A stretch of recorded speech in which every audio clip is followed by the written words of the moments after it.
Le meeting UMP dimanche dernier avant le meeting PS jeudi prochain, la fête du travail, muguet et politique avant le second tour et enfin la journée mondiale de l'asthme. Qu'en est-il en Midi-Pyrénées ? Pour le meeting de Nicolas Sarkozy au parc des expositions à Toulouse dimanche, ils sont venus par milliers de toutes les villes, drapeaux tricolores brandis.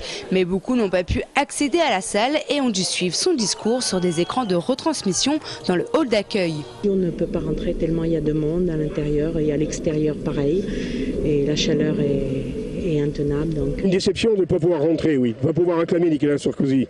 De ne pas pouvoir suivre un petit peu et nous laisser dehors comme ça. Devant la piscine municipale. Ça, c'est la volonté des personnes qui dirigent Toulouse. Je trouve que c'est une réussite extraordinaire. Il y a beaucoup de monde et ça prouve que les gens sont très motivés et qui comptent beaucoup sur Nicolas Sarkozy. Il aurait fallu rester devant les télés et je pense que vous auriez plus compris quelque chose à la campagne que nous. Ils étaient 10 000 à écouter et voir le président candidat et à la sortie, l'enthousiasme était présent. Et Sarko, on va gagner!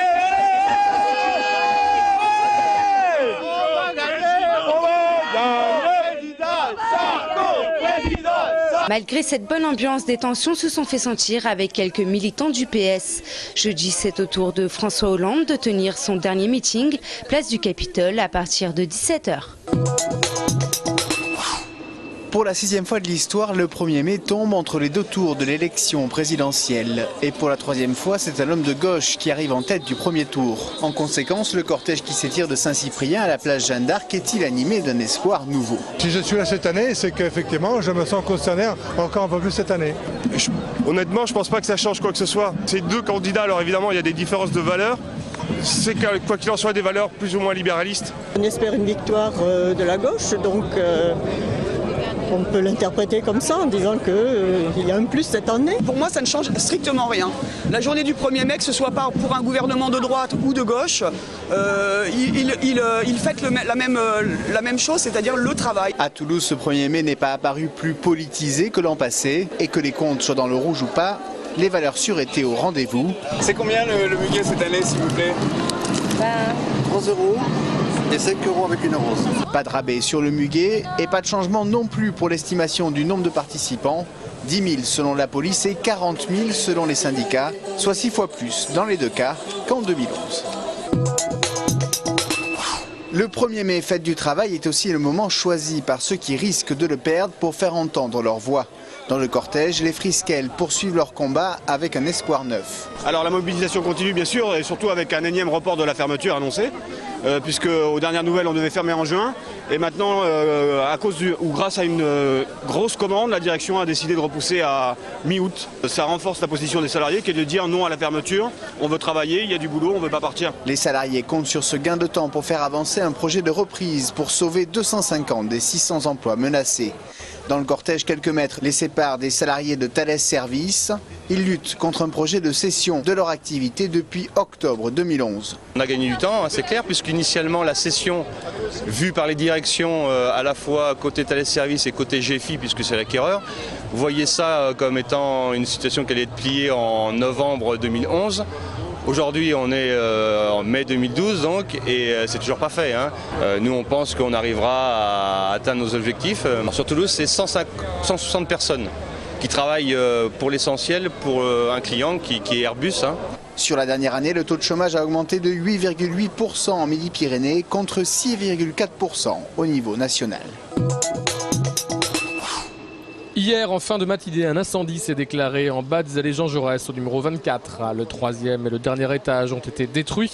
Un couple de jeunes gens s'est échappé par les fenêtres pour ensuite être sauvé par les pompiers. En tout, 65 soldats du feu sont intervenus. Ils ont secouru des flammes et de la fumée 7 personnes. Bilan, 2 blessés graves et 2 blessés légers. En redressement judiciaire depuis 6 mois, l'entreprise Datalis connaîtra bientôt son sort. Dernièrement, 2 offres de reprise ont été proposées. L'une par le groupe Horus avec une reprise de 76 salariés. L'autre est une offre conjointe non solidaire lancée par Garonne Routage et Véologue qui reprendrait 48 salariés et déménagerait les locaux. Il faut savoir que c'est un point sensible pour nous, le déménagement. On l'a subi il y a peu de mois, pendant la période de redressement judiciaire, pour pour bien évidemment faire une économie de charges fixes en termes de loyer. Ça a été une tâche complexe, difficile. Tout un parc machine, tout un ensemble de moyens informatiques et également pour les salariés parce que c'est quand même un changement de lieu de travail. Bon, ça a été très difficile. 64 salariés ont été licenciés en mars dernier. Aujourd'hui, les 115 restants attendent le délibéré du tribunal de commerce. On soutient vraiment la meilleure offre. Quelle est-elle ? À notre goût, bien évidemment, à notre avis, bien évidemment, on est positionné. Mais ce n'est pas un objectif, ce n'est pas l'objectif de notre démarche aujourd'hui. Le tribunal de commerce rendra sa décision le vendredi 4 mai prochain. Journée mondiale de l'asthme, test d'effort, mesure du souffle et information sur cette pathologie étaient au programme aujourd'hui à l'hôpital Larrey. L'occasion de rappeler l'importance, lorsque l'on est asthmatique, d'une bonne connaissance de sa pathologie et des moments où elle peut devenir critique. Alors les moments les plus fréquents, c'est quand on fait un exercice physique. Ça peut être aussi quand on a un gros rhume qui peut rapidement déclencher des crises d'asthme ou quand on est exposé à des choses auxquelles on est allergique. Donc ça veut donc dire qu'il faut connaître les choses auxquelles on est allergique. Il faut savoir que pour réaliser un effort physique, il faut bien s'échauffer et éventuellement prendre un médicament avant pour pouvoir faire une activité physique. 6 asthmatiques sur 10 ont un asthme insuffisamment contrôlé. 6 à 7% de la population midi-pyrénéenne est sujette à l'asthme.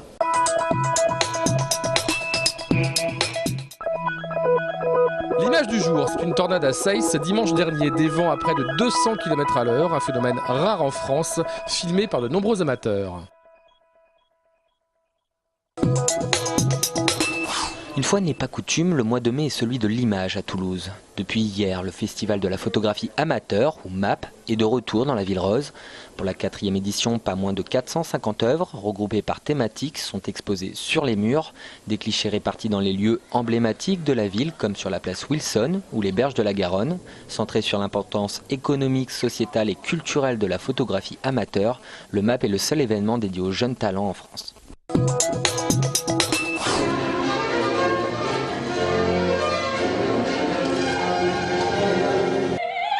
Les Indes galantes, opéra de Rameau du vendredi 4 au 15 mai au théâtre du Capitole.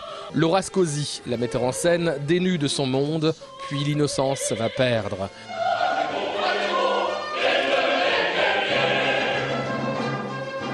L'égoïsme, l'argent, la guerre, l'harmonie du monde et de l'amour est rompue.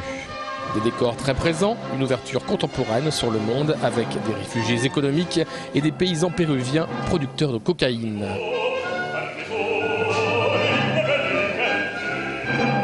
L'opéra va secouer le Capitole et peut-être choquer le public peu habitué à tant d'audace.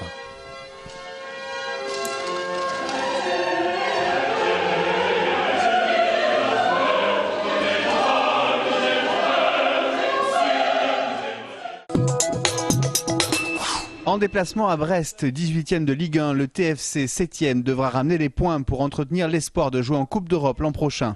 Du statut d'outsider sérieux pour cette compétition début avril, les Violets ont depuis entretenu le doute avec une série de 4 défaites lors de leurs 5 derniers matchs.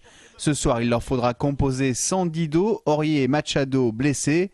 Régatin sera suspendu. Une victoire offrirait aux Toulousains une fin de saison palpitante à défaut d'être aisée. Après la réception de Nice lors de la prochaine journée, ils se déplaceront à Dijon et termineront en recevant Ajaccio au Stadium.